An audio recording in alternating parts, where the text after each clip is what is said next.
Okay. My name is Tyler Finch. I'm doing current issues in sport. This is what I'll be doing. The assignment is telling you history behind tennis, who they're governed by, and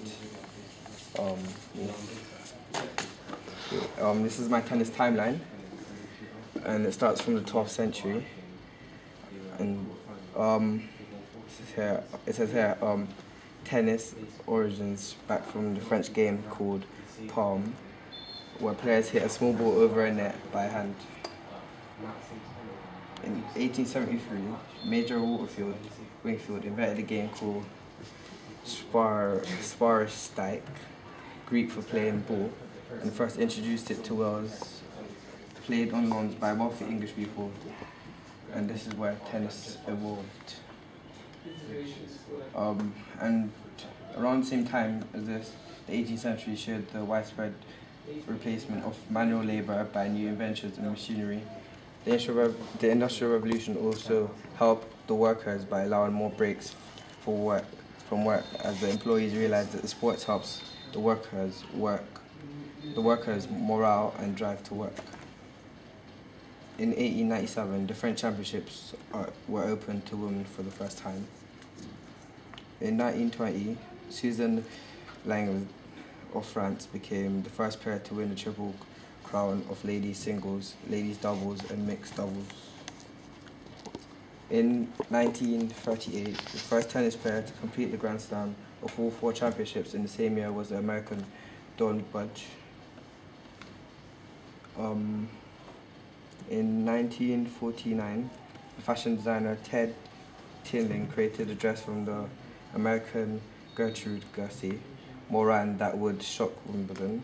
Her lace-trimmed knickers were front-page news worldwide and were even the subject of debate in Parliament.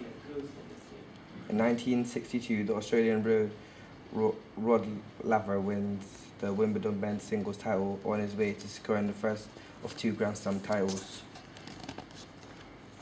In 1990, Martina Navratilova became the Wimbledon ladies singles champions for a record 9th time.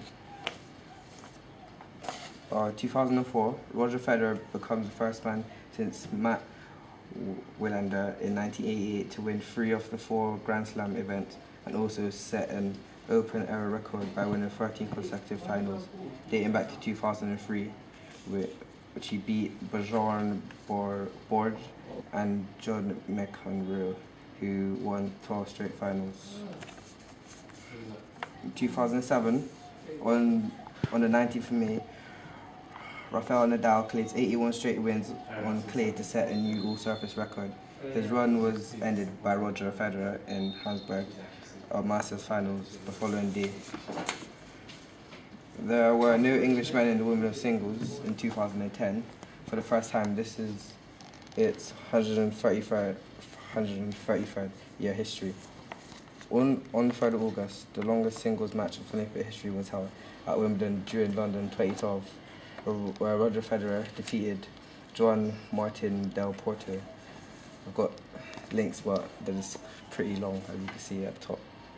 But they're just pretty long, so you can check those through the sheets. This is my tennis hierarchy.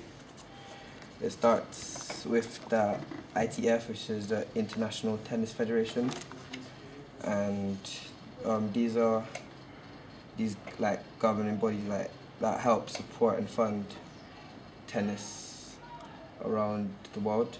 You got UK Sport, DCMS, Sport England, CCPR, and then you have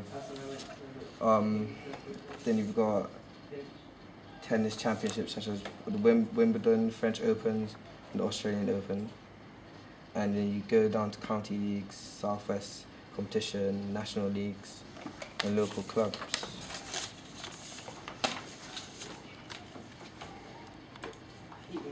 Media influences on tennis. Sponsorship. Tennis sponsorships can help a person to get equipment such as clothing, shoes, rackets, balls and other tennis-associated equipment. This had a positive effect on the sport as more money goes into the sport. Means, yeah. Satellite television. The first satellite television signal was shot from Europe to the Telstar satellite over North America in 1962, and since then satellite television would help to shoot live broadcasts from sports such as tennis. Satellite television has helped tennis by giving fans live shots from BBC and ITV regularly. Advertising. Advertising has had a large impact on tennis. Some of these impacts are that it encourages you to want to do the sport, and it endorses the sport by making fans want to buy the merchandise.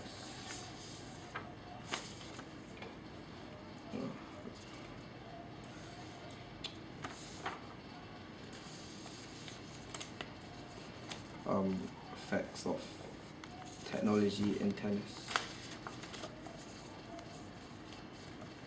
In tennis, they use a computerized program called Hawkeye, which is a vision processing, vision processing is used to identify the center of the ball within each frame of each camera. Camera movement is compensated for by also tracking the lines on the court to make a decision of whether the ball's out or not. A tennis racket. Developed computers that simulate the impact that a racket takes when it strikes a ball helps the racket designers make an almost unbreakable racket. Racket is made from carbon fiber, which is lightweight. The designers also allow changes in the string tightness to suit the player's needs. Tennis balls. Tennis balls are mass-produced in the factory by specialists in the field. They undergo tests in labs to ensure that they are good enough to be played with. This also ensures that the balls don't lose shape or get cracked open. Tennis trainers. In tennis, the trainers